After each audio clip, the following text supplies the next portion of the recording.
નમસ્કાર, આપ જોઈ રહ્યા છો ઇન્ડિયા ન્યૂઝ ગુજરાત. હું છું આપની સાથે રુચા પંડ્યા. આપણો ગુજરાત કાર્યક્રમના મહત્વના સમાચારની શરૂઆત કરીએ તો બનાસકાંઠા જિલ્લાના પાલનપુરના પોલીસ હેડક્વાર્ટર્સમાં ડીજી ગાંવ ફાઉન્ડેશને સશક્ત રામાણી પ્રોગ્રામ સ્ત્રીઓની સુખાકારી માટે અગ્રણી CSR પહેલ કરી છે.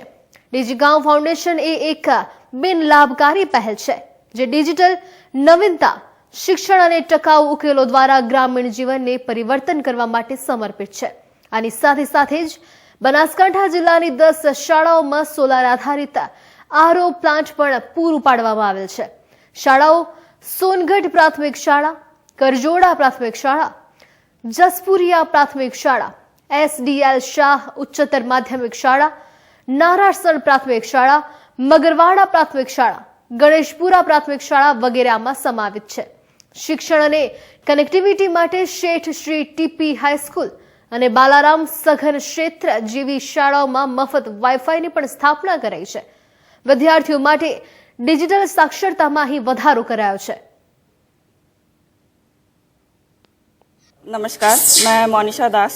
हम डीजी गांव फाउंडेशन से हैं.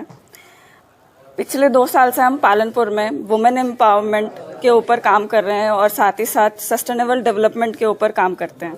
आज हमने महिला हेल्थ एंड हाइजीन के ऊपर, फीमेल हेल्थ एंड हाइजीन के ऊपर गांव में सेशंस लिए ताकि उनको हेल्थ के ऊपर जो भी सेफ्टी मेजर्स लेनी चाहिए, menstrual health, mental health and then yoga के बारे में, आयरन डेफिशिएंसी के ऊपर हमने उनका सेशंस लिए PHC के थ्रू. यहाँ पे हमको मौका मिला पुलिस हेडक्वार्टर में आके उनके जितने भी फीमेल्स हैं उनके साथ भी हमने सेशंस लिए. उनको भी काफ़ी अच्छा लगा और आगे हम ये प्रोग्राम और भी कंटिन्यू करते हैं. સમાચારમાં આગળ વધીએ તો તાપીના વ્યારા ખાતે બેટી બચાવો બેટી પઢાઓના યોજનાના 10 વર્ષ પૂરા થતા મહિલા અને બાળ અધિકારીની કચેરી દ્વારા સિગ્નેચર કેમ્પેઇન કરવામાં આવ્યો હતો અને જેમાં શાળા કોલેજની દીકરીઓ આમ નાગરિકોએ ઉત્સાહભેર સિગ્નેચર કેમ્પેઇનમાં ભાગ લીધો હતો. આ ઉજવણી આવનારા દિવસોમાં જિલ્લાના વિવિધ તાલુકાઓ સહિત ગ્રામ્ય કક્ષાએ પણ કરવામાં આવશે.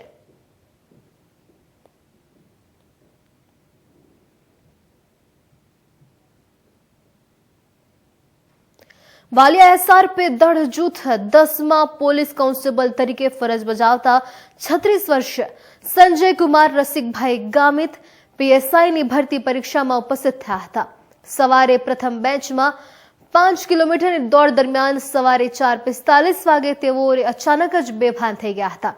ફરજ પરના ડોક્ટર ચિરાગ કટારિયાએ તાત્કાલિક CPR, ઓક્સિજન તેમજ દવાની પ્રાથમિક સારવાર આપી, પરંતુ સ્થિતિ ગંભીર જણાતા 108 એમ્બ્યુલન્સ મારફતે સવારે 5:05 વાગે દિનબંધુ હોસ્પિટલ ખોલવડ ખસેડવામાં આવ્યા હતા અને જ્યાં ડોક્ટરે સવારે 5:30 વાગે તેમને મૃત જાહેર કર્યા હતા.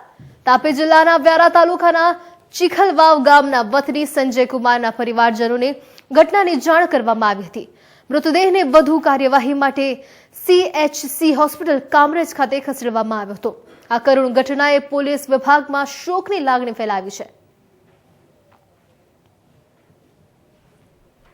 રાજ્ય અનામત પોલીસ દળ જૂથ 11 વાવ ખાતે આજ રોજ શારીરિક ભરતી કસોટી દરમિયાન સંજય રસિકભાઈ ગામિત નામના ઉમેદવાર રહેવાસી ચીખલવાવ વ્યારા તેઓ શારીરિક કસોટીની પરીક્ષા આપવા માટે આવેલ હતા. શારીરિક કસોટીની પ્રથમ બેચમાં તેઓની રનિંગ હતી અને તેઓ રનિંગ દરમિયાન 12મા રાઉન્ડના અંતે ટ્રેક ઉપર બેહોશ થઈ ઢળી પડતા તેઓને ફરજ પર હાજર ડોક્ટર શ્રી ચિરાગ કટારિયા નાઓએ CPRની પ્રાથમિક સારવાર શરૂ કરેલ બાદ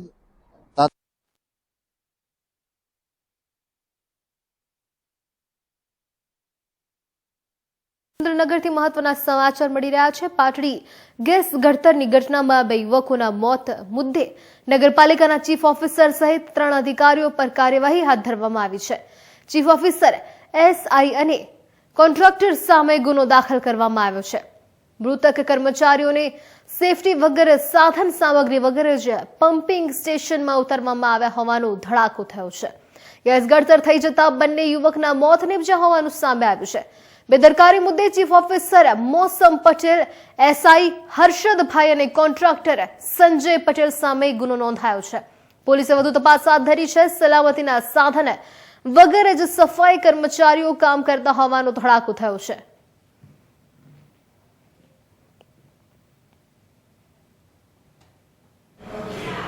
ગઈકાલ તારીખ 21/1/2025 રોજ સવારે કલાક 11 થી 12 વચ્ચે પાટડી પોલીસ સ્ટેશનની હદમાં આવેલ ડિવોશન સ્કૂલની પાછળ પમ્પિંગ સ્ટેશનની અંદર પાટડી નગરપાલિકાના કોન્ટ્રાક્ટના કુલ 3 કર્મચારીઓ પમ્પિંગ સ્ટેશનની સફાઈ કરવા માટે ગયેલા હતા.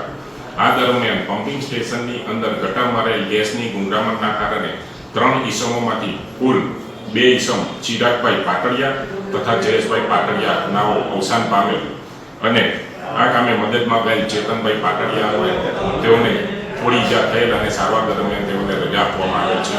આ બનાવ અનુસંધાને મરણ જનારના કુટુંબી કાકા બળદેવભાઈ પાટડિયાએ નગરપાલિકાના કોન્ટ્રાક્ટર સંજયભાઈ પટેલ રહે અમદાવાદ. સુરેન્દ્રનગરથી બીજા મહત્વના સમાચાર મળી રહ્યા છે. તેના પર જો ખાસ નજર કરીએ તો ખોરાડીથી ખોરડીયાદ સુધીના રોડ રસ્તાનું કામ તાત્કાલિક પૂરું કરવા માંગ ઉઠી છે. રોડ પર ભર શિયાળે પાણી ભરાઈ ગયું છે. વાહન ચાલકો જીવના જોખમે પસાર થવા મજબૂર બન્યા છે. લગભગ છેલ્લા 1 વર્ષથી કામ ચાલી રહ્યું છે. રોડનું અધૂરું કામ હોવાને કારણે રાહદારી ભારે હાલાકીનો સામનો કરી રહ્યા છે. વારંવાર અકસ્માતો પણ સર્જાઈ રહ્યા છે. તાત્કાલિક કામ શરૂ કરી પૂર્ણ કરવાની માંગ ઉઠી છે અને સ્થાનિક લોકો તેમજ વાહન ચાલકો રસ્તાના અધૂરા કામથી ખૂબ જ હાલાકી ભોગવી રહ્યા છે.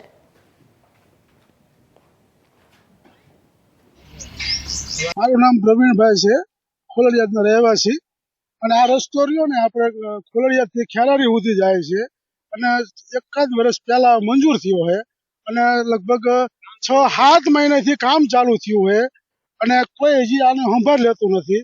અને આમાં બહેરાઓને કઈ રીતે નીકળવું તમે જોવો છો, પાણી કેટલું ભરેલું છે અને જીવના જોખમે બાઇક વાળા ઉપર હાંકીને આવે છે અને 2-3 તો આમાં પડ્યા હોય તક છે જેને આમ દવાખાને લઈ જવા પડ્યા છે. એટલે આનું કંઈક આયોજન કરો અને આમાં ગ્રામીણ લોકો હેરાન થાય.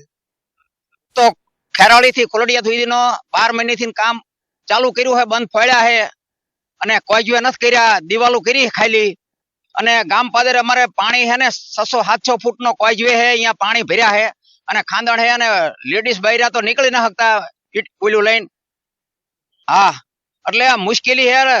જેમ વહેલી તકે રોડ નું કામ ચાલુ કરો, કોઈ જ કરી નાખો. હાલે એવું થઈ જાય, હેરાન થાય. ખેડૂત અમે મોટરસાયકલ વાળા 3 જણા પડ્યા, દવાખાના લઈ જવા પડ્યા. ચોમાસાની વાતનું પાણી ચોમાસામાં અમે સહન કર્યું, પણ હવે શિયાળામાં અમારે સહન કરવાનું એમ સાહેબ. જૂનાગઢ જિલ્લા પંચાયત કચેરી ખાતે રૂપાવટી ગામના સરપંચ જિગ્નેશ હિરપરાના પત્ની અને માતાએ આપઘાતનો પ્રયાસ કર્યો હતો. અહીં બંને ઝેરી દવા પીને આપઘાતનો પ્રયાસ કર્યો હતો. આ બાબતે રૂપાવટી ગામના સરપંચે આક્ષેપ કરેલ હતા કે તાલુકા કક્ષાની ગ્રાન્ટ ₹1.5 લાખની હતી, જેમાં સરપંચની ખોટી સહી કરી ઉચાપત કરાયેલા જે ઉપસરપંચ આસમ સાંઢ અને મંત્રી ચના વકાતરે ઉચાપત કર્યાનો સરપંચનો આક્ષેપ છે. જેને લઈને ડીડીઓ સમક્ષ રજૂઆત કરવા છતાં યોગ્ય નિરાકરણ ન આવતા સરપંચ પત્ની અને માતાએ આપઘાત કર્યો છે. અને ત્યારે બાદમાં આપઘાત કરનાર સરપંચ પત્ની અને માતાને સિવિલ હોસ્પિટલ સારવાર માટે ખસેડવામાં આવ્યા હતા. બીજી તરફ વાત કરીએ આ બાબતે જૂનાગઢ જિલ્લા પંચાયત પ્રમુખ હરેશ ઠુમ્મર તેમના દ્વારા ખાસ પ્રતિક્રિયા અપાઈ છે, જેમાં તેઓએ જણાવ્યું હતું કે આ મામલે યોગ્ય તપાસ કરવામાં આવશે અને જો કંઈ પણ જણાશે તે મુજબ આગળની કાર્યવાહી કરાશે. ઉપરાંત આ બાબતે રૂપાવટી ગામના ઉપસરપંચ હાસમભાઈ સાંઢે ટેલિફોનિક માધ્યમ પર તમામ આક્ષેપો નકાર્યા હતા. રૂપાવટીના સરપંચ જિગ્નેશભાઈની કઈ રજૂઆત કચેરીમાં હશે એને ધ્યાને લઈને કચેરીમાં આવતા હશે અને રજૂઆતની તપાસો હાલ કરવામાં આવી રહી છે. એ તપાસો નિશેના કર્મચારીઓની કમિટી બનાવીને તપાસ કરી રહ્યા છે. પણ એઓને એવું કહેવાનું થાય છે કે આજને આજ નિર્ણય કરી નાખો. એના માટે વારંવાર કચેરીમાં આવતા હોય તો આજે.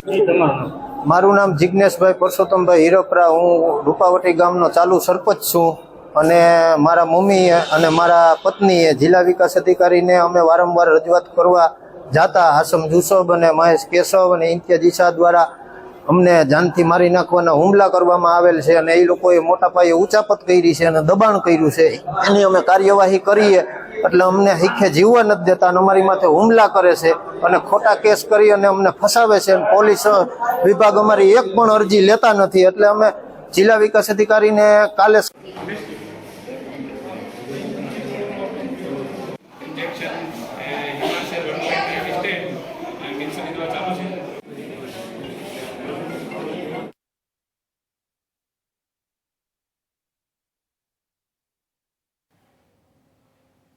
વાત કરીએ બનાસકાંઠાની. બનાસકાંઠા ખોરાક અને ઔષધ નિયંત્રણ તંત્ર પાલનપુર દ્વારા બનાસકાંઠા જિલ્લામાંથી તાજેતરમાં જુદી જુદી પેઢીઓમાં તપાસ હાથ ધરી છે.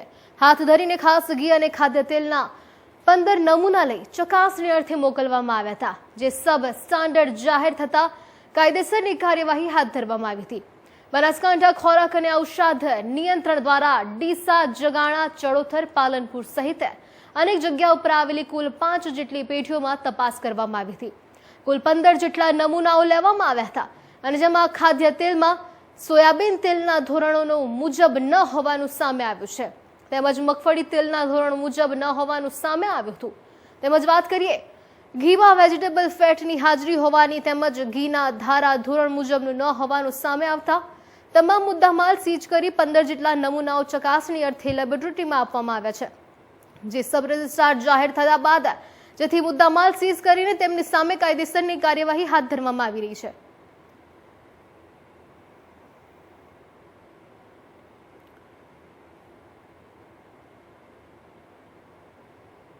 વાત કરીએ અમરેલીની, તો અમરેલીના ધારી તાલુકાનું ચલાલા શહેર આમ તો વિસ્તાર અને વસ્તીની દ્રષ્ટિએ ઘણું જ મોટું છે.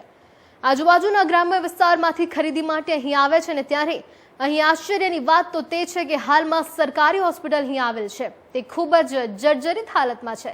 દર્દીઓ જ્યારે દવા લેવા માટે જાય છે ત્યારે હોસ્પિટલની સ્થિતિ જોઈ સતત અકસ્માતનો તેમને ભય રહેતો હોય છે. આ વિસ્તારના જાગૃત ધારાસભ્ય જેવી કાકડિયાએ ઉચ્ચ કક્ષાએ ખાસ રજૂઆત કરતા હાલ નવી સરકારી હોસ્પિટલ બનાવવા માટેની મંજૂરી મળી છે. હવે ચલાલા શહેરના લોકોને નવી સરકારી હોસ્પિટલનો પ્રશ્ન હલ થયો છે, પરંતુ નવી સરકારી હોસ્પિટલ બનાવવા માટે મંજૂરી તો મળી ગઈ, પરંતુ કામ ક્યારે શરૂ થશે તે હવે મોટો પ્રશ્ન ઊભો થયો છે. કાકડિયા, ધારાસભ્ય ધારી બગસરા ખાંભા. મારું પોતાનું ગામ છે. ઘણા સમયથી આ હોસ્પિટલ નવી બનાવવા માટેની જે કાર્યવાહી શરૂ હતી અને એને લગભગ 15 દિવસ પહેલાં મંજૂરી આપી દીધી અને એ મંજૂરી અત્યારે ખૂબ જર્જરિત જે આપણી હોસ્પિટલ છે એને પાડવા માટેની પણ મંજૂરી આવી ગઈ છે. અને આ હોસ્પિટલ 6.5 કરોડના ખર્ચે જ્યારે મંજૂર થઈ છે ત્યારે આ ગુજરાત રાજ્યના મુખ્યમંત્રી ભૂપેન્દ્રભાઈ પટેલ અને આરોગ્ય મંત્રી ઋષિકેશભાઈ પટેલનો ખૂબ ખૂબ આભાર માનું છું. કારણ મારા વિસ્તારની આરોગ્યની સુવિધા વધારેમાં વધારે પ્રમાણમાં મળે અને લોકોને પૂરી સારવાર મળે એના માટે આપણે પ્રયાસોના ભાગરૂપે આપણે એ કેટેગરી જેવી જેમ હોસ્પિટલ આપણે મંજૂર કરાવી છે. 6.5 કરોડની તમામ સુવિધા સાથેની હોસ્પિટલ અત્યારે મંજૂર થઈ ગઈ છે અને ટેન્ડર પ્રક્રિયામાં શરૂ થઈ ગઈ છે. લગભગ 2 મહિનામાં આ હોસ્પિટલનું બાંધકામ શરૂ થઈ જશે. ક્યાં સુધીમાં પૂરું થશે? 6 મહિનાની મુદતમાં પૂરું કરી દે, પણ 1 વર્ષની એની જે મુદત હોય પણ 6 મહિનામાં એજન્સી સારી આવે તો 6 મહિનામાં પૂરી કરી દે. કારણ કે બગસરા અને ધારી અમારે 1 વર્ષમાં પૂર્ણ કરેલ છે. મારું નામ ડૉક્ટર મિતેશ સોલંકી છે. હું અહીંયા સામૂહિક આરોગ્ય કેન્દ્ર ખાતે ઇન્ચાર્જ સુપ્રિન્ટેન્ડન્ટ તરીકે ફરજ બજાવું છું અને હાલ અમારું સામૂહિક આરોગ્ય કેન્દ્ર ચલાલા ખૂબ જ જર્જરિત હાલતમાં છે. ખૂબ જ જૂનું બિલ્ડિંગનું બાંધકામ છે. તો અમે લોકોએ આ બાબતે દર્દીઓને ક્યારેક પોપડા પડતા હતા અને ઘણી બધી મુશ્કેલીઓનો સામનો કરવો પડતો હતો. તો આ બાબતે અમે રજૂઆતો કરી એટલે માનનીય ધારાસભ્ય શ્રી જેવીભાઈ કાકડિયાના સઘન પ્રયત્નોથી આપણા માનનીય મુખ્યમંત્રી ભૂપેન્દ્રભાઈ પટેલે આપણા સામૂહિક આરોગ્ય કેન્દ્રના નવા બિલ્ડિંગનું બાંધકામ મંજૂર કરેલ છે, જે માટે કુલ 6.5 કરોડની ગ્રાન્ટ ફાળવવામાં આવી છે. ટૂંક સમયમાં આ બિલ્ડિંગનું નવીનીકરણ કરવામાં આવશે. અદ્યતન સુવિધાઓવાળું નવું સામૂહિક આરોગ્ય કેન્દ્ર અત્રે ઊભું કરવામાં આવશે અને આ પગલાંને લીધે અત્યારે ચલાલાના સમગ્ર આજુબાજુના 40 ગામડાઓમાં વસતા દરેક દર્દી નારાયણને તેનો અતિશય લાભ મળવા જઈ રહ્યો છે. ત્યારે અમે બધા જ ડૉક્ટરો, અહીંયાનો સ્ટાફ અને ગ્રામજનો હૃદયપૂર્વક જેવીભાઈનો આભાર માનીએ છીએ અને ખુશીની લાગણી વ્યક્ત કરીએ છીએ.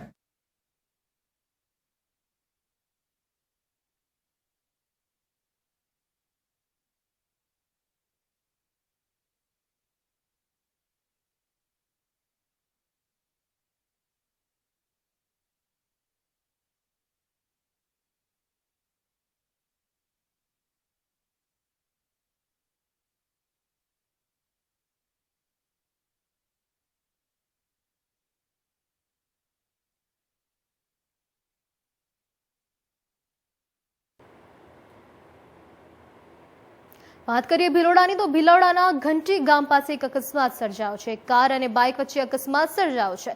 અકસ્માતમાં બાઇક સવારનું ઘટના સ્થળે જ મોત નીપજ્યું છે, જ્યારે અન્ય બાઇક સવાર ઘાયલ થયો છે. ઘાયલ વ્યક્તિને સારવાર માટે કોઠીસ હોસ્પિટલમાં લઈ જવામાં આવ્યો છે. 35 વર્ષીય દીપકભાઈ ચમથા જેઓ તેમના સાસરિયાના ઘરેથી પરત ફરી રહ્યા હતા, તેમને અકસ્માત થયો છે. અકસ્માતના સીસીટીવી ફૂટેજ પણ સામે આવી રહ્યા છે. ઘટના સ્થળે લોકો એકઠા થઈ ગયા છે. ભિલોડા પોલીસે ઘટના સ્થળે પહોંચીને ખાસ મૃતદેહ પોસ્ટમોર્ટમમાં મોકલાયો છે, ત્યારે પોલીસે સમગ્ર મામલે કાર ચાલક વિરુદ્ધ ગુનો નોંધી વધુ તપાસ હાથ ધરી છે.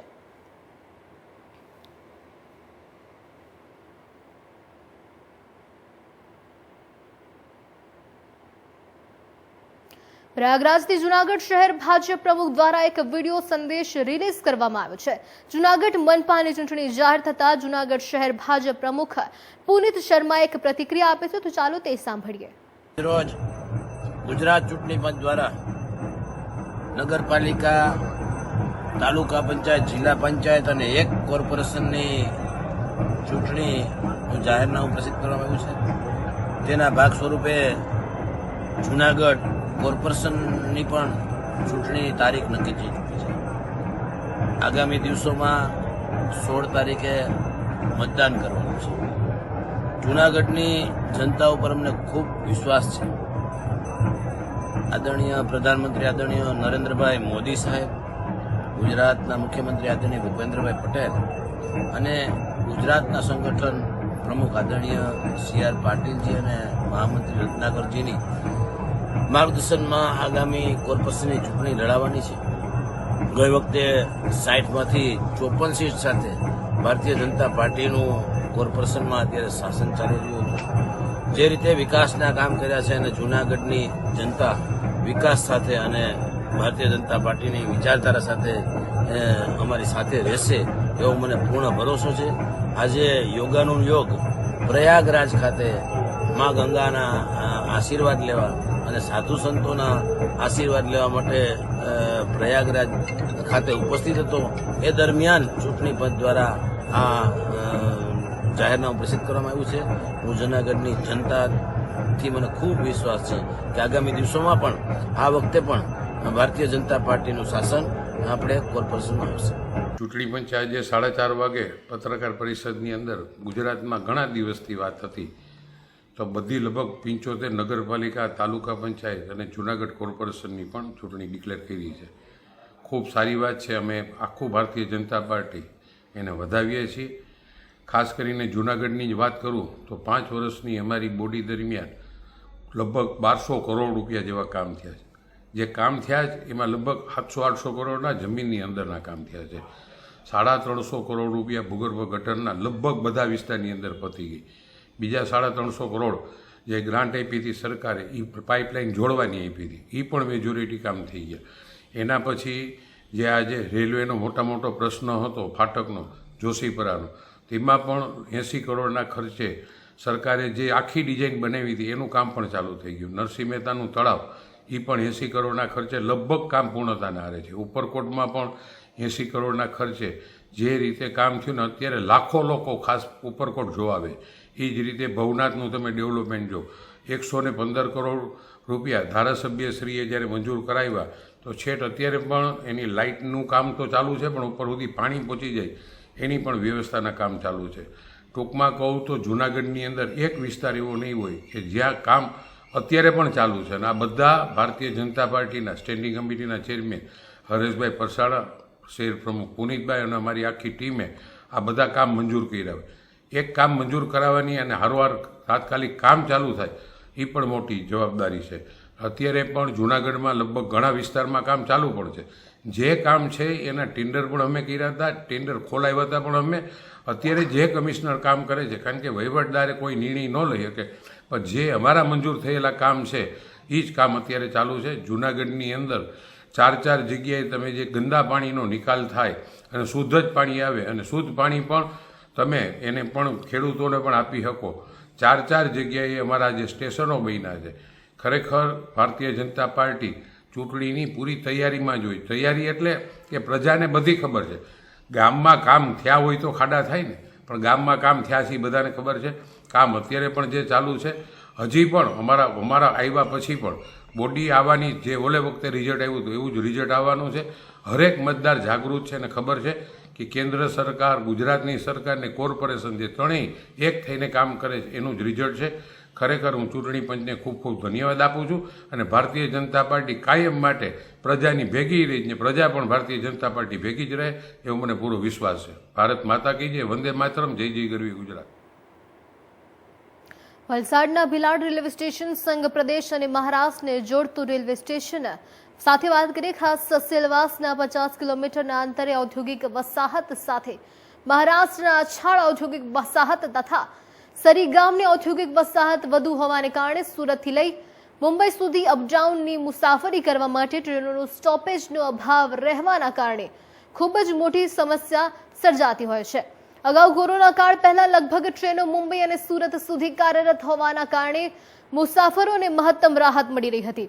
કોરોના કાળ દરમિયાન ઘણી ટ્રેનો રદ થતા આજે પણ ઘણી ટ્રેનોની અવરજવર પર રોક લગાયો છે. મુસાફરી કરવામાં ખૂબ જ સમસ્યા સર્જાય છે, જેને લઈને ઉમરગામ તાલુકા ભાજપ સંગઠનના નવા વ્યવહારી અને વપરાયેલા તેવા યુવા પ્રમુખ ડોક્ટર નીરવ શાહે વલસાડના યુવા સાંસદ ધવલ પટેલને એક આવેદનપત્ર પાઠવ્યું છે અને ત્યારે ઉલ્લેખ કર્યું છે વહેલી તકે ભિલાડની આમ જનતા અને ઉદ્યોગપતિઓને રેલવેમાં મુસાફરી કરવા સરળ બની રહે તેવા સારા ઉદ્દેશ્ય આવેદનપત્ર પાઠવી આ સમસ્યામાંથી उगारवा માટે માંગ કરી છે. मेरा नाम अशोक दुबे है, मैं एक ऑटो रिक्शा चालक हूँ. भिलाड़ रेलवे स्टेशन पे आज हमारे बीच भाजपा के प्रमुख जी पधारे हुए हैं, तो मैं इनसे ये गुजारिश करता हूँ कि हम लोग रेलवे स्टेशन पर एक गरीब आदमी और ऑटो रिक्शा चालक होने की वजह से इनसे हमने एक ऑटो रिक्शा स्टैंड की मांग की है. ये स्टैंड की मांग हमने हमारे एसपी साहब से भी एक बार हमने गुजारिश किया था. अभी तक हम लोग का कुछ सुनवाई नहीं हुआ है और हम लोग ये चाहते हैं कि हम लोग को यहाँ चलने के लिए, रहने के लिए, यहाँ से भाड़ा करने के लिए एक स्थायी स्टैंड की ज़रूरत है और चाहिए भी. इससे यहाँ का ट्रैफिक भी नहीं होएगा. रेलवे पे रहते हैं तो रेलवे वाले भगाते हैं, बाहर जाते हैं तो पुलिस वाले परेशान करते हैं. ये सब को लेके हमको एक यहाँ रेलवे स्टेशन पे रिक्शा स्टैंड की ज़रूरत है. गुजरात અને મહારાષ્ટ્રને જોડતો એક પ્રથમ રેલવે સ્ટેશન ભિલાડ છે, જેની રેવન્યુ 6 કરોડથી વધુ છે. એના સંદર્ભમાં અહીંયા માળખાઓની સુવિધા ઓછી હોવાથી ધવલભાઈ પટેલ આપણા યુવા સાંસદને અમે લેખિત રજૂઆતમાં એક તો પ્રથમ રેલવેના શેડ જે તડકાને વરસાદના કારણે શેડનો પ્રમાણ ઓછો છે, પ્લેટફોર્મ નંબર 1ને જે પ્લેટફોર્મ ઓછું છે એને વધારવા માટે જે 22 થી 24 કોચની જે ગુજરાતની ટ્રેન છે તે બરાબર રીતે એના પ્લેટફોર્મ પર પૂરેપૂરી ડબ્બા એના રેલવે દ્વારા આવતા હોય છે તથા એક્સકેલેટર અને લિફ્ટની સુવિધા જેથી કરીને યુવા અને બુઝુર્ગ વર્ગના લોકોને સુવિધા મળે એની રજૂઆત કરી છે. ને રેલવે આજુબાજુ વિસ્તારના ઔદ્યોગિક વિસ્તાર છે, જેમ કે અછાડ છે, નરોલી છે, અથાલ છે, નારગોલ છે, કરંબેલા નજીક છે, તમામ ઔદ્યોગિક વિસ્તાર આપણા 5 થી 7 કિલોમીટરના રેન્જમાં આવતા હોવા છતાં આપણાને સુવિધા ઓછી છે ને આપણાને જે બી સુવિધા મળતી આવી છે એ સુવિધાને રેવન્યુના આધારે આપણાને ઓછી લાગતી છે ને પ્રજાને હિતમાં આ બધી જે બી લાગતી સુવિધા છે તે ઓછી છે. એ સંદર્ભમાં અમે લેટર લખ્યો છે ધવલભાઈ પટેલને સાંસદશ્રી, અને એમને આશ્વાસન આપ્યું છે કે લોકોની પ્રજાની જે બી સમસ્યા છે એ વહેલી તકે અમે પૂર્ણ કરશું. તો આપણું ગુજરાત કાર્યક્રમના મહત્વના સમાચારમાં હાલ બસ આટલું. વધુ સમાચાર માટે જોતા રહો ઇન્ડિયા ન્યૂઝ ગુજરાત, ગુજરાતની ધડકન. નમસ્કાર.